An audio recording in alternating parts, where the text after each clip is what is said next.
You are now tuned into the Cut Game radio show hosted by Groom City. It's the Cut Game radio show. We let them know we stay true To the Cut Game. Yeah, that's how we do. It's the Cut Game radio show. We let them know we stay true To the Cut Game. Yeah, that's how we do. It's the Cut Game radio show. We let them know we stay true To the Cut Game. Yeah, that's how we do.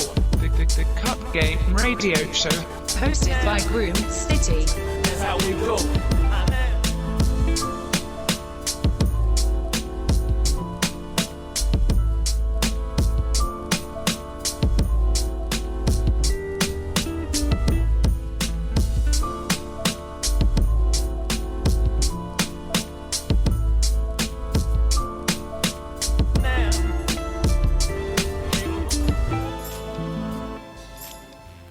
What's up, everybody? You now tuned in to the Cut Game radio show. I'm your host, Groom City, chilling with my boy Curls. What's going on, Curls? Oh, you know me, man. Same shit, different toilet bowl without the flush. That's what's up. That's what's up. So I want to thank any and everybody. This is actually episode 1 of the Cut Game radio show.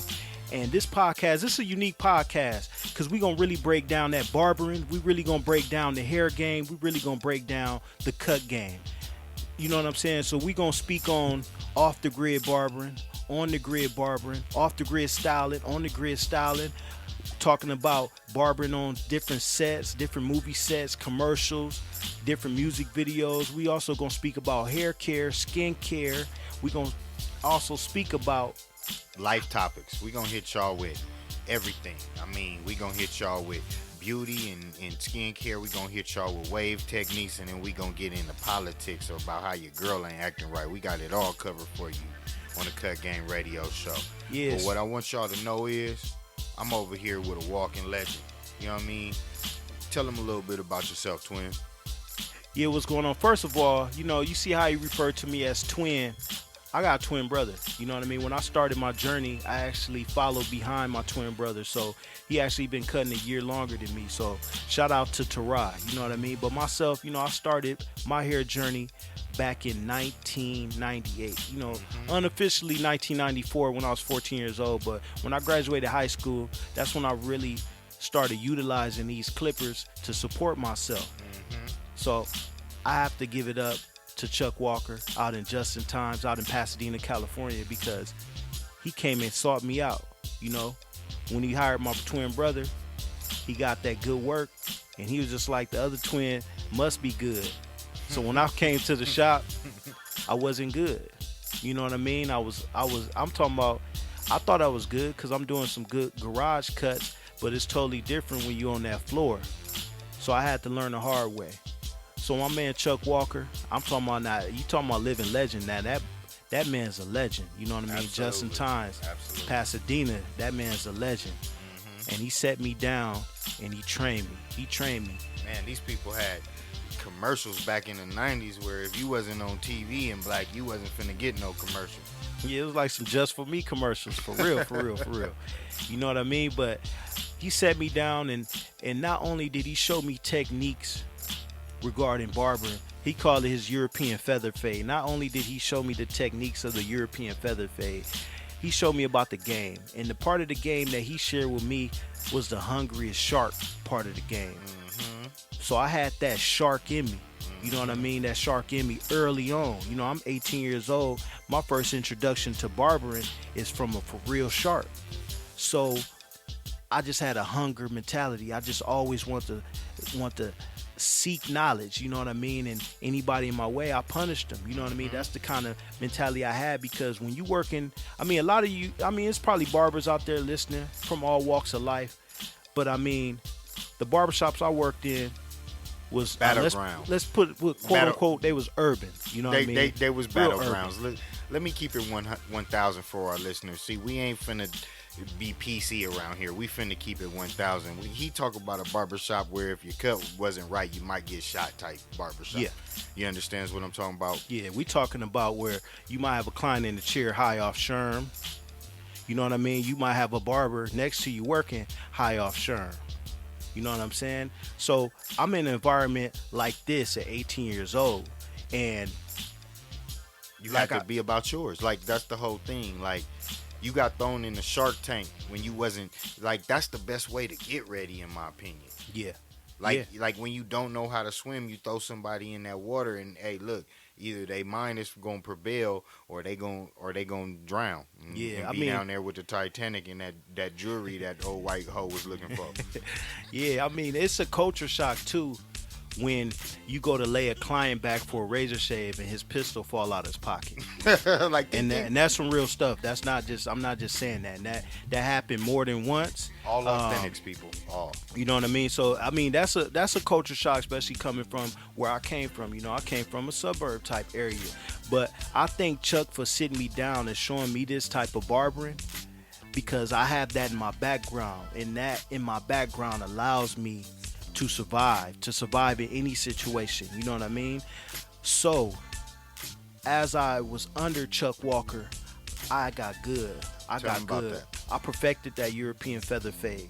I also learned other techniques from other different barbers, because I'm always a person that loves to learn. So fast forward, I ended up leaving the shop. You know what I mean? And I'm gonna tell y'all why. You know why I left that shop? Keep it real. Because it was a commission-based shop. You know what I mean? For all my barbers out there that's working in a commission-based shop, I salute you. But this is, now I'm fast forward, I'm 21 years old, and I'm generating about $1,500 a week in the shop.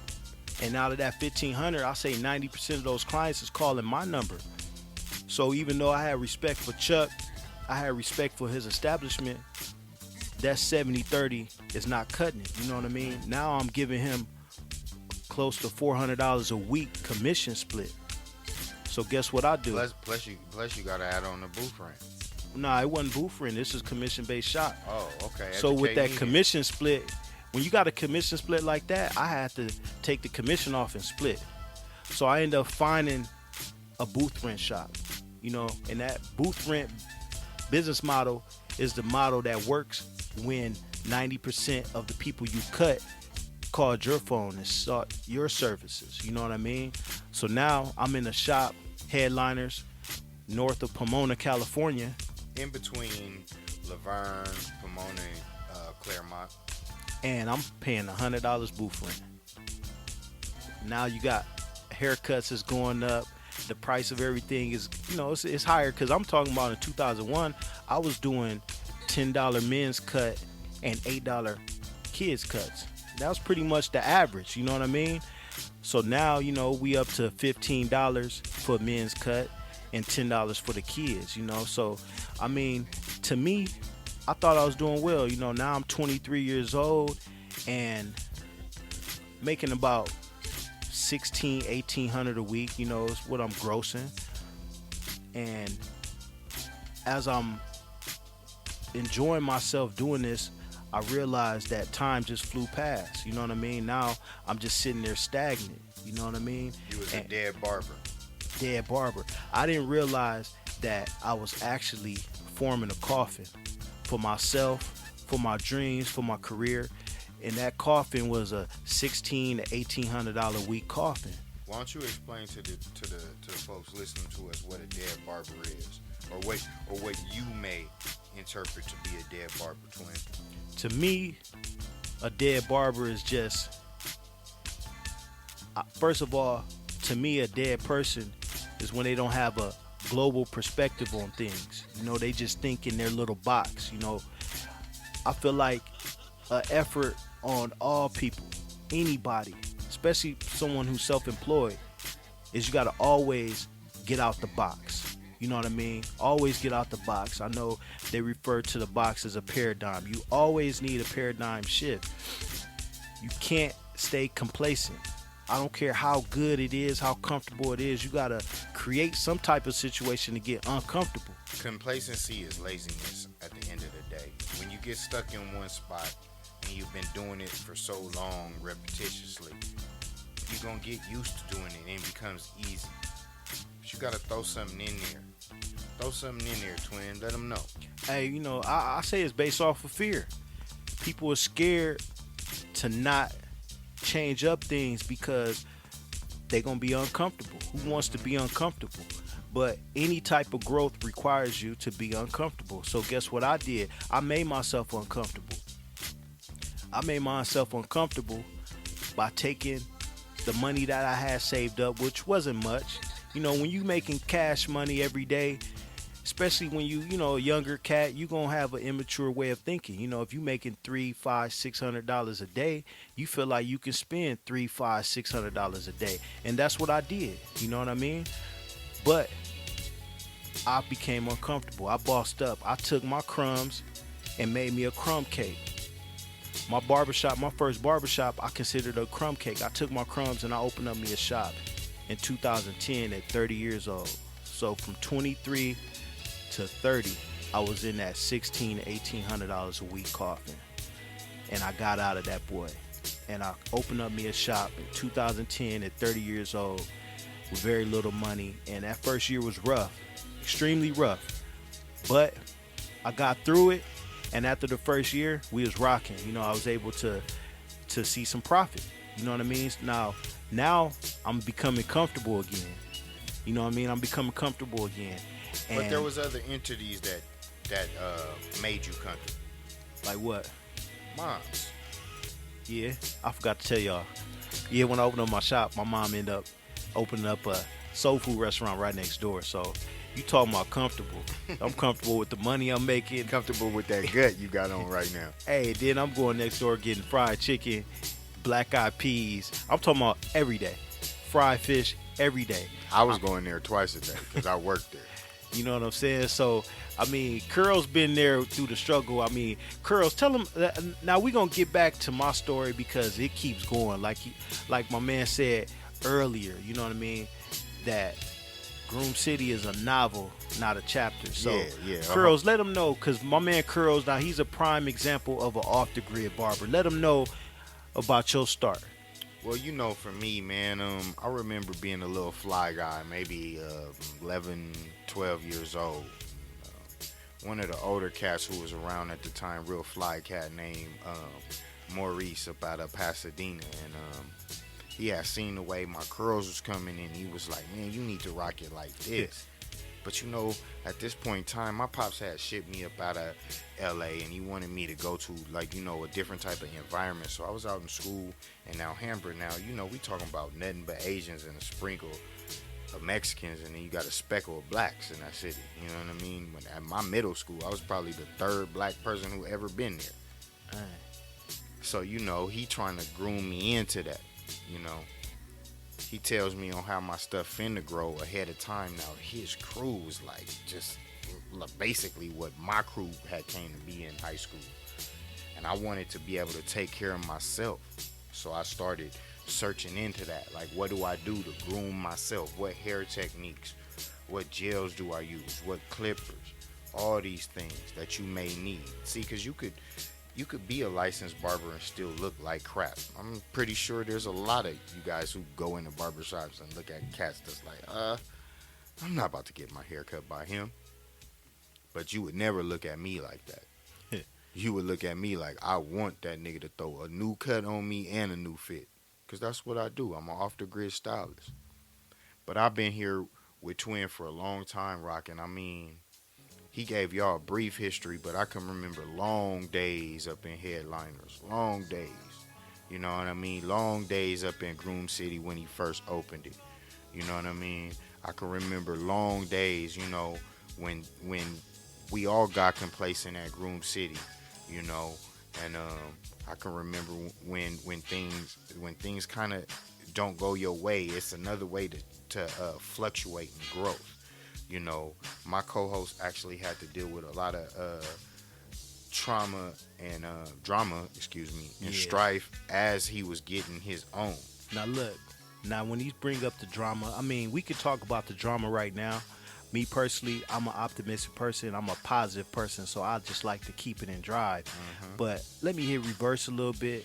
Let me hit park real quick. Man, I owned a shop with 7 barbers. And out of that 7 barbers, I had about 5 haters. You know what I mean? And them 5 haters, they was barbers that worked at my shop, and they were older than me. And locally, they were my competitors. Now, mind you, this is Pomona, California. So I don't know if y'all familiar with Pomona, California, but it's definitely a city where you got a dot your I's and cross your T's. You know what I'm saying? It's definitely a, like I said, quote unquote, a urban area. You know what I mean? So you get that mentality inside your shop. You know what I mean? Now myself, you know, I like to keep myself on higher thoughts and an elevated thought process. You know, I like to keep my head to the stars and try to reach them. So any low level thinking, it doesn't, I can't, that's not my way of thinking. You know what I mean? So I have 5 barbers working in my shop with low level thinking. So when you got star type conversation and star type movements, they can't see it. They on the ground. They on the ground movement. So they can't understand it. So most of the time when people can't understand stuff, they look at it as a negative. So I was getting a lot of negative feedback from them barbers, you know, especially when they have to hand me over some booth rent. Mm-hmm. So I know some owners out there, y'all know what I'm talking about. But the thing about it is that I tried to create an environment for everybody to win because I'm trying to win. You know, to me, the best transaction is when both parties is happy. And usually both parties is happy when they both winning. And I wasn't getting that same feedback, you know. So Groom City, long story short, Groom City didn't last. You know what I mean? For 2 reasons. One, my mother's soul food restaurant next door to me. My mom ended up having a Cassie Soul Food Kitchen. Woo. My mom ended up having a heart attack while she was at work at the restaurant.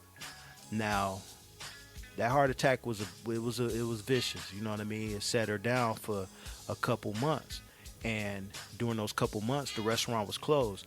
Now, imagine working every day where people coming inside your barbershop asking when the soul food restaurant open, how is the lady that owns it? Isn't that your mom? How's she doing?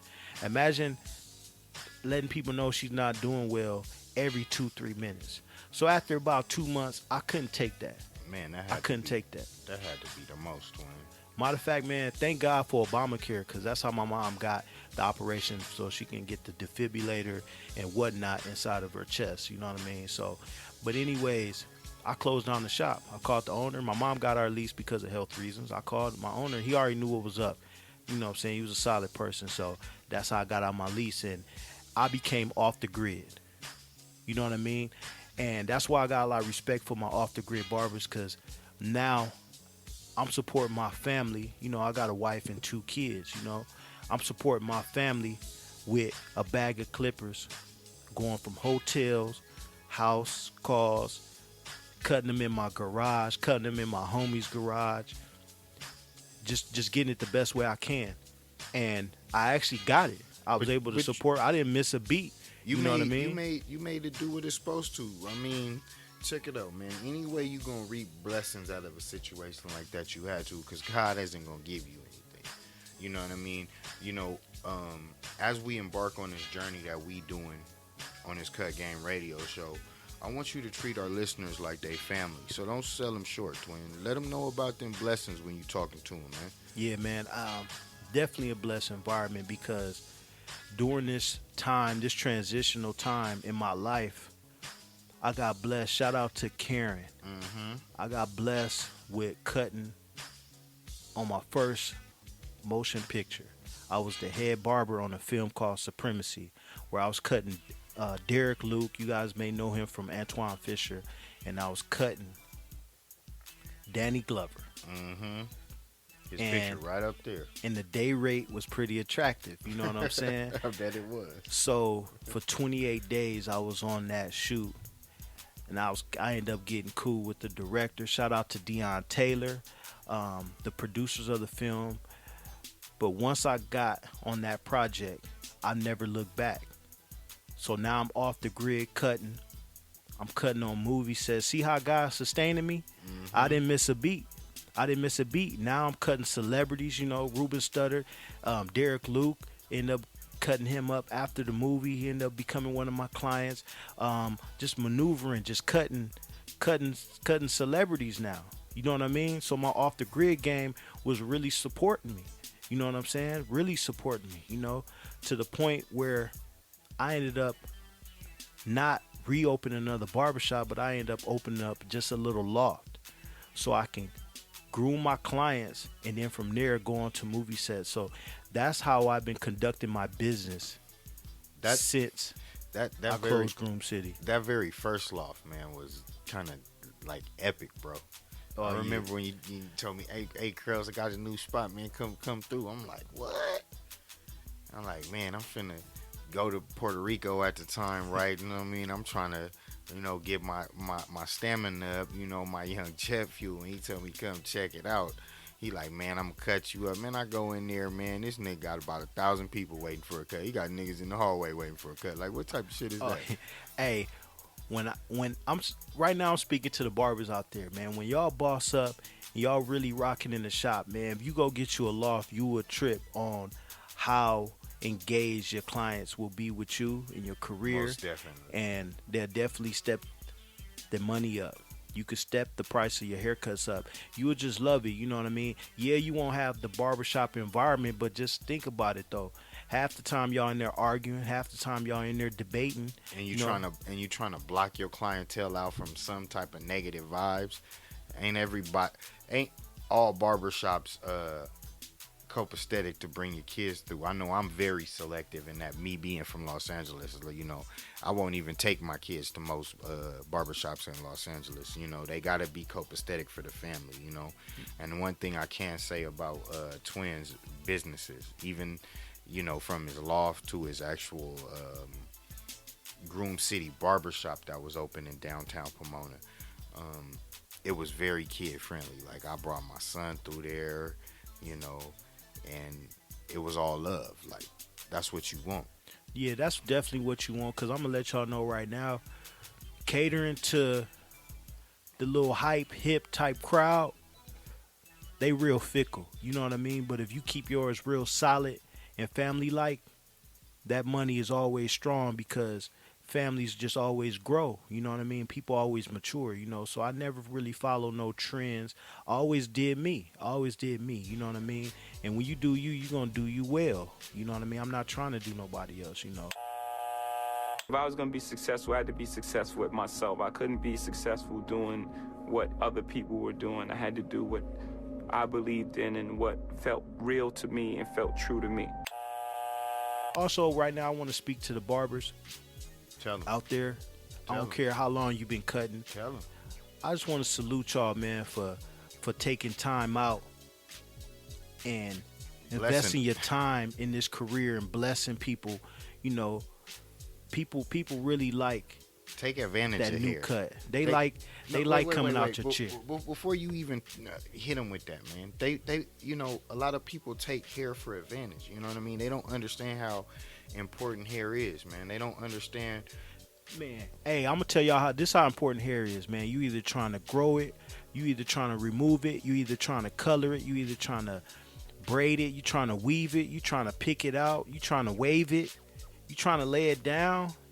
You trying to, hair is important, Hair is one of the main things that shows your individuality. You know what I mean? You want to show your style. You want to show your social status. You want to show how healthy you are. You want to show how you getting it. Shit, damn all that. I just want to show how much better my shit looks than everybody else. Hey, do you style on them? I don't care. Yeah, you got some J's on. You know what I'm saying? Yeah, your outfit fly, but ain't nothing like styling on them when that hairline crispy and your waves dipping. You can have on that $5,000 outfit, but that hairline on Steve Harvey, you gonna look ultra goofy. Yeah. Your hairline's in the center of your head. It throw your whole fit off. You know what I mean? Your fade, choppy, it just throw your whole fit off, your whole look. You know what I mean? And I'm gonna let y'all know right now, I speak to a lot of women. They definitely recognize when your barber not on point. Man. Cause once y'all get close, they'll turn you on to another barber. I know that done happen to a lot of cats out there. They like, baby, I got somebody for you. You like, how you suggesting barbers for me? They suggesting barbers because your barber's not up to par. Your hair cut not up to par. Not only you know that, man, you may get that blessing barber that have you get accused of cheating and you ain't did nothing but go to a chair. You know what I mean? You sat down in a chair, that nigga make you look like you was on Maury for 7 different baby mamas as smooth as you was looking. You know what I'm saying? So I'm just letting y'all know, hair is important. You got to thank God for allowing fibers to grow out of your skin so you be able to style it and shows. I mean, it even show your ethnicity. It'll show your genetic makeup. You know what I'm saying? Hair let them know how much European you got up in you, how much African you got up in you. Hey, You know what I'm hey. saying? The hair tell the truth. You know what I'm saying? One day this nigga called me Sri Lankan. That shit was funny as hell in a crowded barbershop. Hey, He said, "Hey, Curls," he turned off the Clippers. It was about 32 people in headliners. hey, that hair tell the truth. You know what I'm saying? Because you go to look clean and you got your hair dusty, dandruff. That let them know you not all the way bathed. You know what I'm saying? You're not all the way bathed. Yeah, You know that's what I'm another. saying? That's another thing I want to say, man. Hey, fellas, man, stop going into the barbershop after you didn't play 5 games of pickup. You know what I'm saying? Hey, nobody want dandruff flakes and ultra calcium on the chair when they get in after. Now look. And speaking of dandruff, now I'm about to hit y'all with something. Wait. Before you get to that, let me finish up. First of all, man, go home and wash your hair and your ass before you come to the barber shop. Unless you want to pay that, because I'll pay for the. If I'm coming in there out of pocket, I'm gonna pay. I'm gonna be like, "Hey, twin, you know what I mean? I just finished. I'm in the batting cage, and I'm a little bit sweating. You know what I mean? So let me pay you for this shampoo." There's a lot of cats who don't do that. They want a free shampoo. Ain't no goddamn free shampoos. Take your ass to the shower, and then come to the shop, because you offending little kids. They want to know why it smell like sour cabbage in here. Now look, hey, I'm gonna tell y'all something funny. Shout out to Chuck Walker, you know what I mean, Mm-hmm. Justin Times, but he used to charge back in the day $5.50 for a shampoo, and I said, "What's the 50 cent for?" He said, "The shampoo." You know what I'm saying? So, hey, he gonna charge you for everything. You know what I'm saying? So $5 for the service, 50 cent was for the shampoo. You know what I mean? But back to that subject on dandruff. I'm letting y'all know right now, dandruff is a fungus. It's called Melanesia. I think I said that right. Melalisa, something. Hey, that sound like a hood it's chick name. It's a fungus, y'all. You know what I'm saying? I was over there watching Netflix with Melanesian shit. We had that kettle corn going on. Yeah. Hey, it's a fungus. So you it's 3 different things. You could have dry scalp. You could have dandruff, or you could have the type of dandruff that's attached to your sebaceous glands. And that's real bad, you know what I mean? But I'm gonna let y'all know, we all have that fungus on our skin and our scalp, you know what I mean? So it's not just you, we all have it. But when it turns to dandruff is when it's an overgrowth in your scalp. So when a barber asks you or recommend that you use a dandruff shampoo, that doesn't mean you just use it that day. You have to use it every day for at least 2 weeks, because that fungus is aggressive, because we all have it. It's always gonna be present. But you need to slow down the growth. You know what I'm saying? Put a halt on the growth up in your scalp, and then your scalp will love you. I'm letting you know right now, I got a client, man, he had a real dandruff problem, and I recommended the Monistat 7. And you know, if it's gentle for the female, you know what I'm saying? If it's gentle for the coochie, it's going to be gentle for your scalp. I thought you was about to hit him with 7 that. days later, his scalp was looking lovely. You know what I mean? You told him bathe the scalp in that coochie. Coochie rejuvenator. I said, bruh, Monistat 7, not 3. You need 7. 7 days later, he was cleared up. You know what I'm saying? So I'm letting y'all know right now, yeast, fungus is what dandruff is. Hold up. Wait a minute. When you remove that yeast and fungus or slow down the growth, man, your scalp will be healthy. You know, that's just a little bit of game for all my flaky brothers out there. You know what I'm saying? Wait a We minute. got y'all on the We cut ain't talking game. about if you ain't on time type of flaky. We talking about if you shake your head no and your shoulders look like it was snowing in California. So we got y'all, man. We got y'all on the Cut Game radio show, man. Curls. Yes, sir. What we gonna speak? We gonna speak about punish, or we gonna speak about inspiration? What we gonna speak about today? Man, I kind of want to speak about both, because I believe like punishing your competition is inspiration. You know what I mean? I believe like if the people who view you in life, they not salty, you not inspiring nobody. See, me on my day-to-day life, I wanna make the people who out here uninspired inspired. Like, look at me, like that dude is fly. I wanna be just like him. Or if they hate and they say, how can I one up him? Like, they want to get that magical Mario mushroom, you know, level up on me. And that's okay, because I'm going to go 2 levels up. I'm going to go 3 levels up. You know what I mean? I may even go 6 when you just taught me once. You know what I mean? I'm that type of cat. So we could touch on both things: inspiration, Well, look. punish. Well, let's speak on punish first. You know what I mean? The dictionary got it where it says inflict a penalty or sanction on someone as retribution for an offense, especially a transgression of a legal or moral code. It says inflict a penalty or sanction on someone for such an offense. Treat. It also has it says treat someone in an unfairly harsh way. I'm speaking to all my barbers out there that's competing, that's competitors, that do the barber competitions. You gotta punish yourself. And when I say punish yourself, you gotta punish yourself where your goal is removing intimidation from yourself, removing procrastination, just removing any type of impurities that you don't need in your growth as a barber. You know what I'm saying? So you have to punish the guy that you see in the mirror. Right before you brush your teeth, when that person you see, you punish him. You punish your yesterday. You punish your last week. You punish your last year. You know what I'm saying? Because life ain't fair. You know what I'm saying? They got it to where they said, you know what I'm saying, to treat someone in an unfairly harsh way. Life is unfair and harsh. You know what I'm saying? God is not a fair God. He's a just God. You know what I mean? I think fairness is unattainable. You know what I mean? But I think justice is. So me, myself, just speaking on myself, I'm looking for justice. You know what I mean? And we all should be looking for justice. You know, if you're trying to look for something fair, you ain't going to find it. I'm letting you know that right now.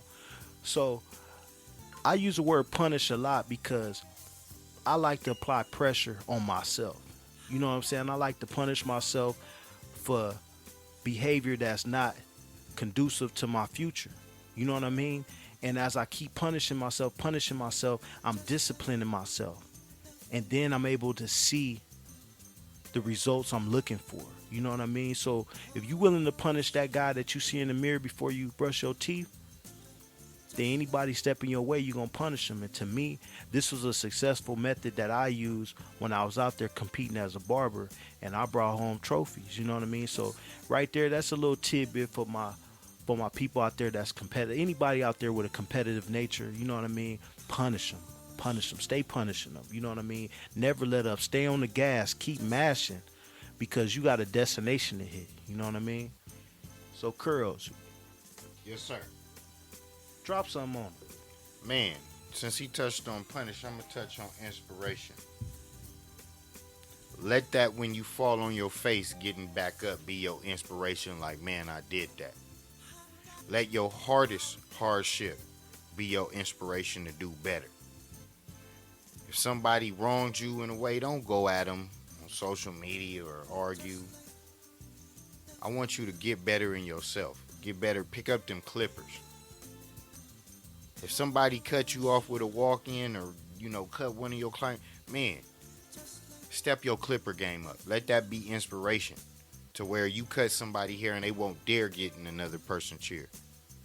On the grid, off the grid, And whatever it may be. And I want to add to inspiration. You know what I mean? A lot of times you have to change your environment to keep the inspiration going. You know what I mean? A lot of times you have to change your mentality, your perception, the way you perceive things to keep your inspiration going. You know what I mean?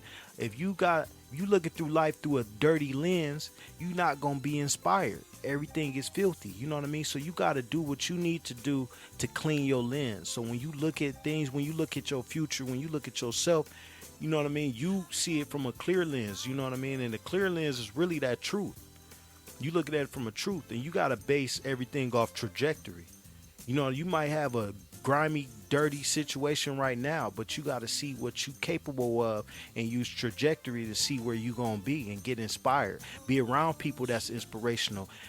You need to listen to beneficial things, you know what I mean? And that's where I have to break it down and let you know it's all about what you ingest and what you digest. You know what I mean? I'm talking about through your eye gate, through your ear gate, through your company around that you keep.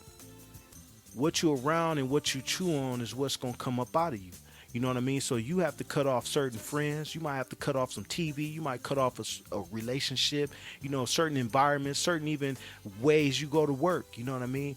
so you can stay inspired. You know what I mean? So what comes out of you is based off of inspiration. You know what I mean? And you have to do that. Because guess what? I liken to everybody to a precious stone.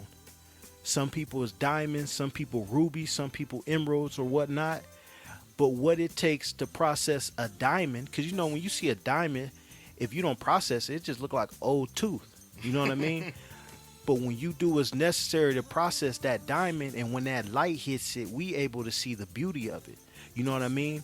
Same thing as a ruby and an emerald. But what processes a diamond may not work on a ruby, may not work on an emerald. You know what I mean? So if you a ruby and you out there looking at a diamond and looking at somebody processing a stone, you know what I'm saying, processing themselves so the light hits them and shine. If you out there looking at what they doing and trying to apply it to you, it won't work. So you have to stay in your lane. You know what I mean? You have to learn what works for rubies, what works for emeralds. If you are a diamond, you got to learn what works for a diamond.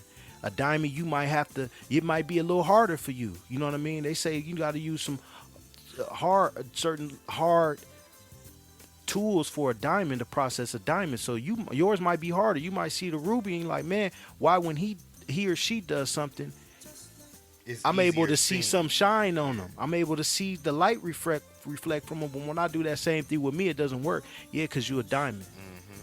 You got to go a little harder. You know what I'm saying? What's going to process you takes a little more strength, takes a little more effort, takes a little more resources, take a little more time. You know, certain seasons you may have to give up to process you. But guess what though? When the light hits you, everybody love a diamond. Everybody love a diamond.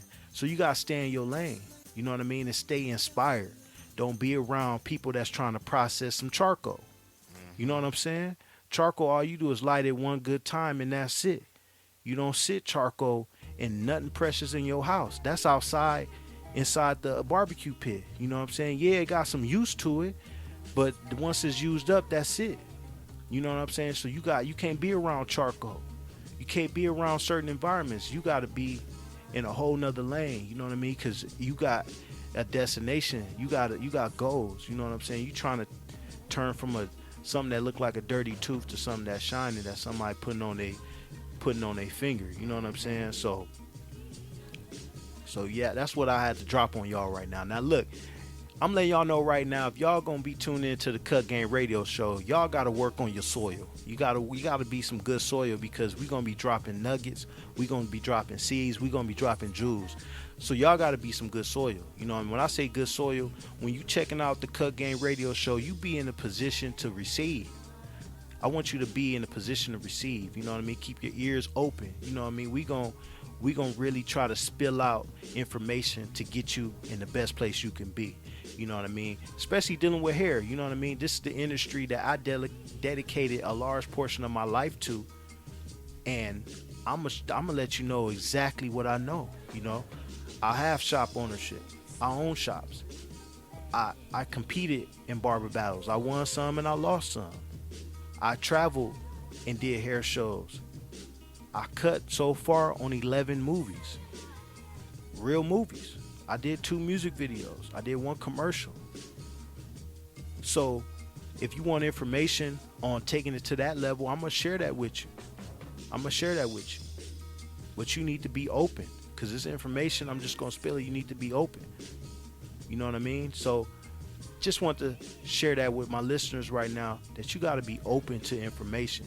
Yeah, you might know some things and you might be getting some good results, but always stay open and growing to learning new information, because it's always going to give you another perspective, and you want to get as many perspectives as you can. You want to always constantly grow. I always hear some people be like, man, I'm a grown ass man. I never want to use that statement. I'm a growing man. I'm not a grown ass man. I'm a growing man. My current state right now, I want to grow above that. I want to elevate past that. Always. You know what I mean? Yes, sir. You know? So that's what's up with the Cut Game Radio Show. We're going to bring it to you live. We're going to bring it to you raw. All the way. Now, I'm going to drop one other thing on y'all. I need y'all to use your 10 toes, your 10 fingers to get you in position to get 10x. I need you to monitor what comes out of your 32 teeth, utilize your 2 ears, and guard that 1 tongue you got. And what your eyes see, I need you to really process it, because you can be deceived with your eyes. Your ears as well, but you can be deceived with your eyes. So I need you to really monitor what your eyes is picking up. I need you to be led with your heart, be led with your passions. So when I speak on 10 toes, I'm talking about your passion. I'm talking about where they're going to lead you, where they're going to walk, what path they're going to lead you to. Putting forth effort to your dreams and not just asking God to give them to you. So you got to put your 10 toes down and make sure your body is in motion. And then you want to put your 10 fingers towards it. Exactly. So therefore you touching on your dreams. Exactly. Because if you sitting on your bottom and them 10 toes, they resting on their heels, you ain't going to get nowhere. You're not going nowhere. You are not. You're not going nowhere. And usually when you sitting like that, you dwelling on the past. You dwelling on yesterday. You dwelling on your mistakes. Nah, put them 10 toes and keep moving forward. You know what I mean? If you make a mistake, first of all, you shouldn't even be sitting on there dwelling on nothing. You shouldn't even be overthinking. You need to execute. You need to attack and execute. That's why I was using the word punish earlier. You need to attack and execute. And if you make a mistake, fix that mistake with more boldness and execute more and adjust. That's how you're going to get to where you're going, is by attacking and executing. And when you make mistakes, you learn from them. You learn from them, and you keep moving forward with boldness. So that's right there. That concludes our show today.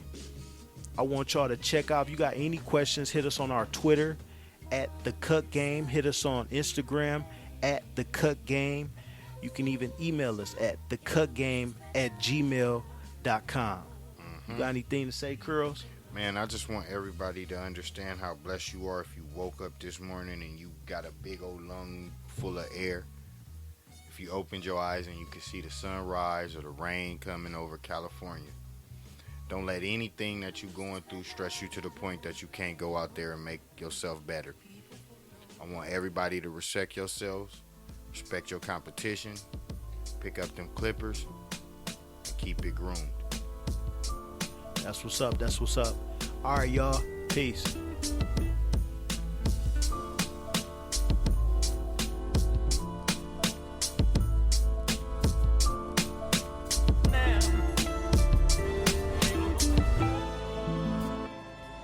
That concludes our show. Please join us next week as we chop up game and share secrets to success on the Cut Game Radio Show.